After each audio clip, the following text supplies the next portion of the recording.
पर दिख रहा है कि उत्तराखंड में जो बीजेपी की सरकार है, स्पष्ट बहुमत होने के बावजूद, यानी 57 विधायक, जो अपने आप में एक बड़ा इतिहास है उत्तराखंड के लिहाज से, वो सरकार भी 5 साल अपने एक मुख्यमंत्री के चेहरे पर पूरा लगता है कि कर पाएगी या नहीं, ये एक बड़ा सवाल है। लेकिन अब जो हालात हैं और जिस तरह से मुख्यमंत्री पहुंचे हैं राजभवन, साफ तौर पर संकेत है कि उत्तराखंड में कुछ बड़ा होने वाला है। और अब सवाल यही है कि अगर त्रिवेंद्र सिंह रावत इस्तीफा सौंपेंगे राज्यपाल को, जो अटकलें लगाई जा रहे हैं, जो कयास लगाए जा रहे हैं, तो उसके बाद ऐसा कौन सा चेहरा आलाकमान तय कर पाएगा जो सभी विधायकों को, यानी 57 जो संख्या बीजेपी की है, सबको मान्य होगा और सबको एक साथ लेकर चलने की उसके अंदर क्षमता होगी। क्योंकि आप देखें, बहुत ज्यादा लंबा समय अब उत्तराखंड चुनाव का बचा नहीं है, 1 साल का लगभग समय है, क्योंकि 18 मार्च को त्रिवेंद्र सिंह रावत सरकार के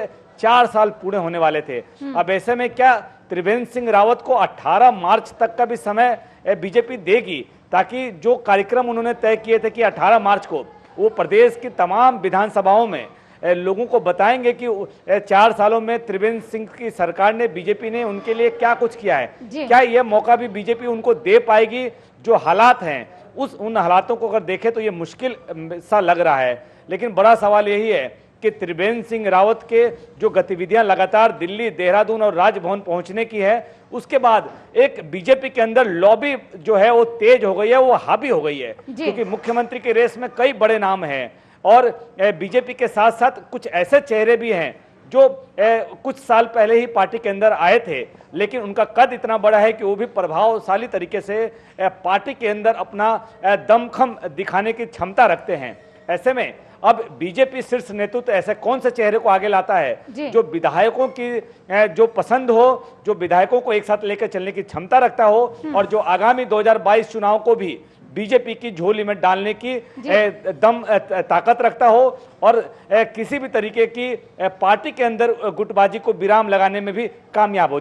जी, लेकिन राहुल जी, अगर रमेश पोखरियाल निशंक की बात करें, जो फिलहाल कैबिनेट मंत्री भी हैं और अगर पूर्व सीएम भी रह चुके हैं उत्तराखंड के, उनकी अगर बात की जाए, अगर वो, क्योंकि वो भी सीएम पद के दावेदार माने जा रहे हैं, वो उत्तराखंड के सीएम बनते हैं, तो उनके अगर पुराने कार्यकाल की बात की जाए तो वो कितना अच्छा था, कितना असरदार था, जिसका फायदा बीजेपी को हो सकता है?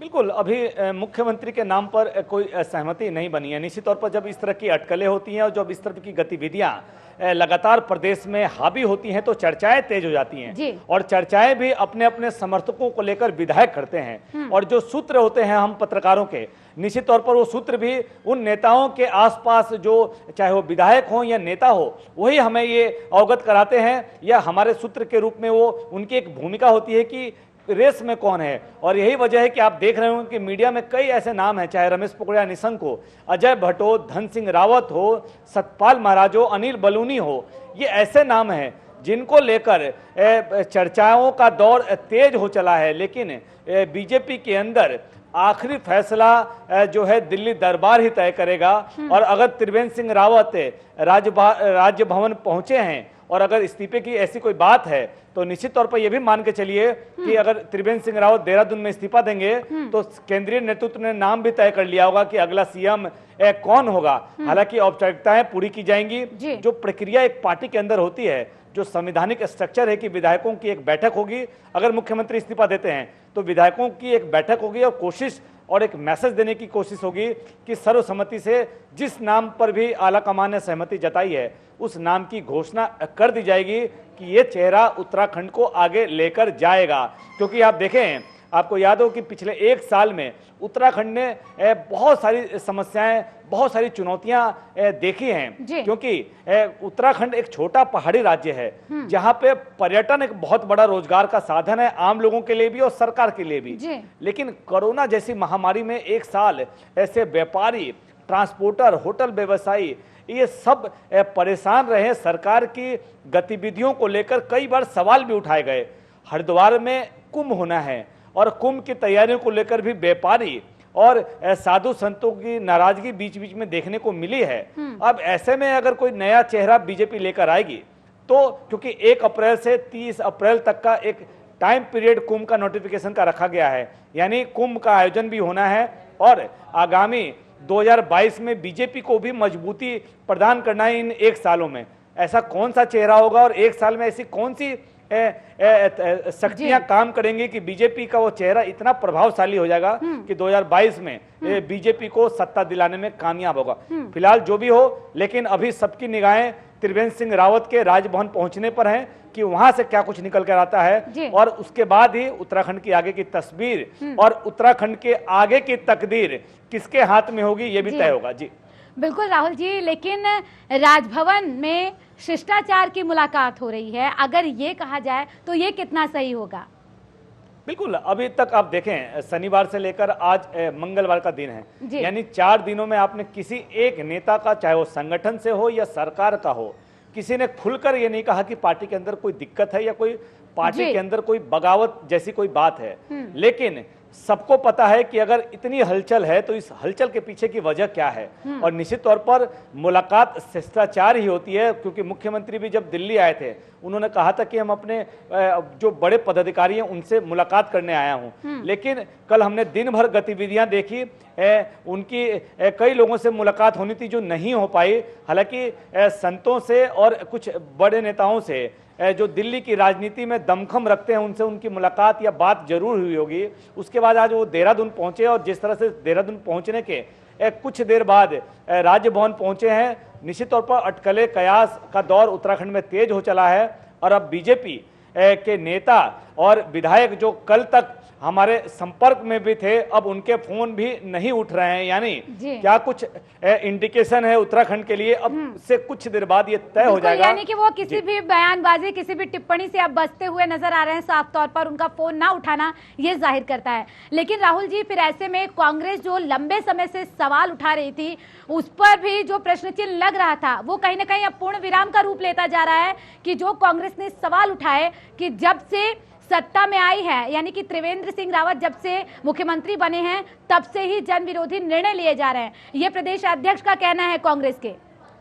बिल्कुल, आप देखें पूजा, अगर पिछले कुछ महीनों की बात करें तो साफ तौर पर कांग्रेस जो है लगातार हमलावर रही है बीजेपी पर कि प्रदेश की गति, जो विकास की गति की बात बीजेपी ने कही थी कि डबल इंजन की सरकार, जिस रफ्तार का सपना प्रदेश को उन्होंने दिखाया था वो धीमी हो गई है। कांग्रेस का यह हमला लगातार रहा है, जबकि बीजेपी कहती रही है कि प्रदेश की चौमुखी विकास के लिए वो काम कर रहे हैं। अब ऐसे में अगर मुख्यमंत्री बदलती है बीजेपी तो निश्चित तौर पर सवाल उठेंगे, और सवाल जायज हैं कि क्या परिवर्तन की वजह पार्टी के अंदर जो गुटबाजी है वो है, या फिर जो सवाल विपक्ष उठा रहा है कि प्रदेश की जो चौमुखी विकास की बात बीजेपी करती है वो बेईमानी है, या उन तथ्यों में, उन सवालों में दम है। अब जवाब बीजेपी के देना होगा। और जैसा कि मैंने कहा कि अब बीजेपी जिस चेहरे को लेकर आएगी उसके ऊपर बहुत दारोमदार होगा, क्योंकि आप देखें बीजेपी की इतनी बड़ी नंबर संख्या है कि उनको सबको लेकर चलना, क्योंकि आपने देखे 2 मंत्रिमंडल के पद खाली रहे, एक मंत्रिमंडल का पद जो है बाद में खाली हुआ, यानी 3 मंत्रिमंडल में जगहें थी, लेकिन ये त्रिवेंद्र सिंह रावत की सरकार उसको भर नहीं पाई। इसके पीछे साफ वजह थी कि गुटबाजी इतना हावी था, खेमेबाजी इतना सक्रिय प्रदेश में रहा है कि ये तय कर पाना शायद मुश्किल रहा कि मुख्यमंत्री के पास वो अधिकार कैसे बनाया जाए ताकि मंत्रियों की जिम्मेवारी तय की जाए। तो हालात ये रहे कि सारे पद खाली रखे गए, लेकिन छोटा स्टेट होने के बावजूद जो सियासत प्रदेश के अंदर है उसका नुकसान उत्तराखंड की आवाम को उठाना पड़ता है। बिल्कुल राहुल जी, सवाल इसलिए भी उठता है कि यहाँ का इतिहास की अगर बात की जाए, जो कि लंबे समय से यही रहा है कि अपनी कुर्सी बचाने में तमाम नेता लगे रहते हैं अपनों से ही, लेकिन अगर अपनों से ही कुर्सी का खतरा है तो क्या यहाँ पर अपने विकास के लिए कुर्सी पर आते हैं, सीएम बनते हैं, राज्य के मुखिया बनते हैं, या फिर जनता के विकास के लिए, यह भी फिर सवाल उठता है। बिल्कुल, आप देखें उत्तराखंड का जब गठन हुआ था 2000 में, और 3 राज्य बने उत्तराखंड के साथ, उत्तराखंड, छत्तीसगढ़ और झारखंड। एक इसको किस तरह से विडंबना देखें, क्योंकि उत्तराखंड बनने के पीछे का उद्देश्य आंदोलनकारियों का यही था कि पहाड़ी राज्य था, दूरगामी क्षेत्र थे जहां पे विकास का जो पहिया है वहां पहुंचता नहीं था। तो एक छोटा एक अलग राज्य की कल्पना की गई ताकि पहाड़ के उस दूर दराज इलाके के गांवों तक विकास की रफ्तार जो है वो पहुंच सके। लेकिन जिस तरह के परिणाम उत्तराखंड के अंदर दिखे, एनडी तिवारी के बाद कोई ऐसा मुख्यमंत्री नहीं बना जिसने अपना 5 साल का कार्यकाल पूरा किया हो। ऐसे में आप कल्पना कर सकते हैं, जब गठबंधन की सरकारें होती हैं, जोड़ तोड़ की राजनीति होती है तो बातें समझ में आती है। लेकिन जब आपके पास मैंडेट, प्रचंड मैंडेट हो, यानी 70 में 57 सीटें अगर आप जीत कर आते हो और आपके अंदर फिर भी मुख्यमंत्री की कुर्सी के लिए अगर खींचतान है, तो निश्चित तौर पर सवाल उठेंगे और उन सवालों का जवाब भी बीजेपी को देना होगा कि बीजेपी ने जिस उम्मीद, जिस भरोसे के साथ जनता का विश्वास जीतकर और जिस उम्मीद के साथ त्रिवेंद्र सिंह रावत को कमान सौंपी थी, क्या उन दोनों पर बीजेपी नाकाम हो गई है। और यही वजह है कि बीजेपी अब क्या जो है एक नए चेहरे के सहारे एक प्रदेश में एक नई गति या नई उम्मीद पार्टी के अंदर जगाने की कोशिश में जुटी है। जो भी हो, फिलहाल जब तक चीजें सामने नहीं आती, ये अटकलें हैं, प्रयास हैं, लेकिन राहुल जी सवाल यहाँ पर ये भी है कि जनता के मन में जहां उम्मीद जगानी चाहिए थी, अब वहां पार्टी में उम्मीद जग रही है कि कौन सीएम बनेगा या कौन नहीं बनेगा, कौन दावेदार है। जहां 4 साल के कार्यकाल को गिनाना था, जनता के बीच में नई उम्मीद जगाना था कि आप हमें दोबारा सत्ता में लेकर आइए, हम विकास के नए आयाम गढ़ेंगे। बिल्कुल, आप देखें अगर उत्तराखंड की बात करें अभी के परिप्रेक्ष्य में, तो 2 बड़े इवेंट उत्तराखंड में होने थे।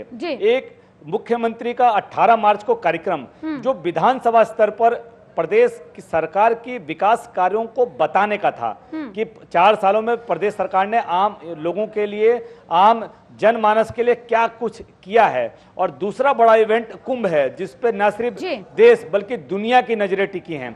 कोरोना जैसी महामारी के बीच एक इतना बड़ा आयोजन अभी तक दुनिया में कहीं हुआ नहीं है, जो कुंभ होने जा रहा है। उस कुंभ को लेकर भी कई तरह के सवाल उठ रहे हैं, तैयारियों को लेकर, एसओपी को लेकर।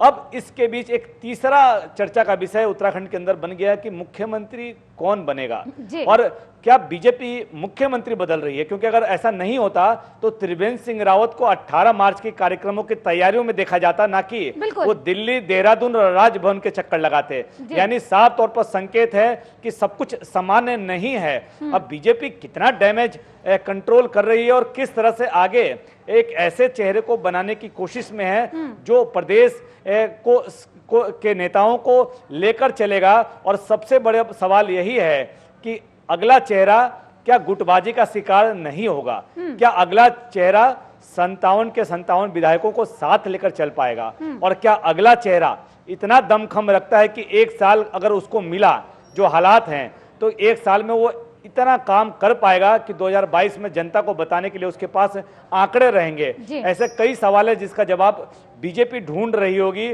और निश्चित तौर पर जब चेहरा तय बीजेपी करेगी तो देखना है कि आंकड़े, समीकरण और गणित, जो एक सवाल आपने पहले पूछा था, या अनुभव, किसको तवज्जो मिलती है, ये एक बड़ा सवाल है। जी राहुल जी, साथ ही साथ विपक्ष को भी अब घर बैठे एक मुद्दा मिल चुका है और विपक्ष शायद इसीलिए ये कहता हुआ दिखाई दे रहा है कि 57 विधायकों पर 11 विधायक भारी पड़ रहे हैं। बिल्कुल, आप देखें कि कभी कभी बहुत बड़ा परिवार, जब बीजेपी कहती है कि हम सबसे बड़ी पार्टी हैं और उत्तराखंड में भी सबसे बड़े दल के रूप में अगर उत्तराखंड के इतिहास की बात करें तो 57 सीटें जीतना अपने आप में एक बड़ी उपलब्धि है। और उसके पीछे 2017 का समीकरण आपको अगर याद हो कि जिस तरह से ठीक चुनाव से पहले हरीश रावत को झेलनी पड़ी, पार्टी के अंदर बड़ा टूट हुआ। यानी पूर्व प्रदेश अध्यक्ष, मंत्री, नेता प्रतिपक्ष जैसे जो बड़े कद के नेता थे वो बीजेपी में शामिल हो गए, जिसका लाभ निश्चित तौर पर राजनीतिक रूप से बीजेपी को मिला। और बीजेपी प्रचंड बहुमत के साथ जो है 57 सीटें जीतने में कामयाब हुई और एक ऐसी सरकार बनी जिससे न सिर्फ लोगों को उम्मीदें बढ़ी, न सिर्फ जो वोटर थे, जिन मुद्दों को चुनाव में बनाया गया, वो आस जगी। अगर पार्टी के अंदर 57 के 57 विधायक अगर इंटरनली राजनीति में इतने मसरूफ रहे हैं तो निश्चित तौर पर जो बात पिछले दिनों कांग्रेस ने उठाई है कि बीजेपी के विधायकों की, मंत्रियों की भी सरकार में नहीं सुनी गई। कई बार ये सवाल आया कि कांग्रेस के क्षेत्र में जो है सरकार विकास कामों को गति नहीं दे पाई। इन सवालों के बीच जो अटकलें, जो कयास और जो गतिविधियां प्रदेश के अंदर चल रही हैं वो साफ संकेत कर रहे हैं कि बीजेपी में सब कुछ ठीक नहीं चल रहा। भले ही नेता, मंत्री, विधायक कैमरे पर आकर कहें कि हम एकजुट हैं और कहीं कोई अस्थिरता नहीं है, लेकिन हमें स्थिरता भी प्रदेश में इस समय दिखाई नहीं दे रहा। जी, लेकिन राहुल जी सवाल फिर ये भी खड़े हो जाते हैं कि जो जनता की उम्मीदें थी, जिसके लिए इस राज्य का गठन हुआ, वो कहां चला गया? वो उद्देश्य कहीं खत्म तो नहीं होता जा रहा है? बिल्कुल, आप देखें 20 साल से ज़्यादा समय हो गया उत्तराखंड गठन को, और कहीं ना कहीं बहुत सारे इशू उत्तराखंड के अंदर है। चाहे सबसे बड़ा समस्या पलायन का रहा, उसके बाद रोजगार दूसरा समस्या, और तीसरा जो बुनियादी सुविधाएं, बिजली, सड़क, पानी जैसी जो बेसिक नीड एक आम आदमी की होती है वो रही। कहीं ना कहीं इस सियासत में अगर हम पूरे 20 साल की बात करें तो बहुत बड़ा अचीवमेंट किसी सरकार की रही नहीं। अगर ऐसा होता तो पहाड़ का पलायन रुका होता, रोजगार के नए अवसर बने होते, लेकिन ऐसा बहुत ज़्यादा उत्तराखंड के अंदर दिखा नहीं। और दोनों ही सियासी दल को बराबर का अवसर मिला प्रदेश में सरकार चलाने का। यानी 20 साल में कांग्रेस ने भी सरकार चलाई और बीजेपी ने भी अपने सहयोगियों के साथ सरकार चलाई। लेकिन अगर जनता आज भी बुनियादी जन सुविधाओं के लिए अगर परेशान है तो जवाबदेही और जिम्मेवारी दोनों लोगों की बनती है। लेकिन वर्तमान में क्योंकि बीजेपी की सरकार है, ऐसे में विपक्ष को जरूर अवसर है ये कहने का कि आपने डबल इंजन की बात कही थी, आपने रफ्तार के पहिया को गति देने की बात कही थी, आपने प्रदेश के युवाओं को रोजगार देने की बात कही थी, आपने प्रदेश के पलायन को पूर्ण रूप से रोकने की बात कही थी, आपने रोजगार के नए अवसर, पर्यटन क्षेत्र को बढ़ाने की बात कही थी। आखिर उस पर आपने कितना काम किया है? अगर आपने काम किया है तो आप हिसाब बताएं, और अगर सब कुछ गणित आपका ठीक था तो मुख्यमंत्री बदलने की नौबत आखिर आई कहां से? तो कई ऐसे सवाल हैं जब विपक्ष को मौका मिलेगा सरकार पर उठाने के। अब देखना है कि बीजेपी इन सवालों का जवाब क्या देती है, और सारे प्रकरण को शांत करते हुए बीजेपी ऐसी कौन सी गति, ऐसा कौन सा चेहरा चुनकर प्रदेश को देती है। अगर त्रिवेंद्र सिंह रावत के साथ बीजेपी आगे नहीं जा रही है, जो हालात फिलहाल इस समय के दिख रहे हैं, वो ऐसे में त्रिवेंद्र सिंह रावत की जगह कौन, ये बड़ा सवाल है। क्योंकि त्रिवेंद्र सिंह रावत ने 4 साल सरकार चलाई थी। उम्मीद सबको यही थी कि जिस तरह से स्मूथ सरकार चल रही थी, बाहरी तौर पर इंटरनल जरूर गतिविधियां लगातार तेज रही है। इससे पहले भी कई बार कयास लगाए गए कि सरकार अस्थिर है, लेकिन डैमेज कंट्रोल किया गया और सब कुछ सामान्य दिखाने की कोशिश की गई। लेकिन अब गतिविधियां जिस तरह से बढ़ी हैं, सब पर्दे के पीछे नहीं है, पर्दे के सामने भी बहुत कुछ दिख रहा है। हालांकि कोई कुछ बोलने की स्थिति में नहीं है। हमें भी इंतजार करना है कि आगे क्या होगा। सच्चाई कभी छिपती नहीं है। बहुत शुक्रिया राहुल जी तमाम जानकारी के लिए। लेकिन सवाल यही बरकरार है कि क्या यहाँ पर सीएम की कुर्सी खतरे में है या फिर ये शिष्टाचार की मुलाकात है। फिलहाल के लिए सिर्फ इतना ही। बने रहिए TV 100 के साथ। नमस्कार।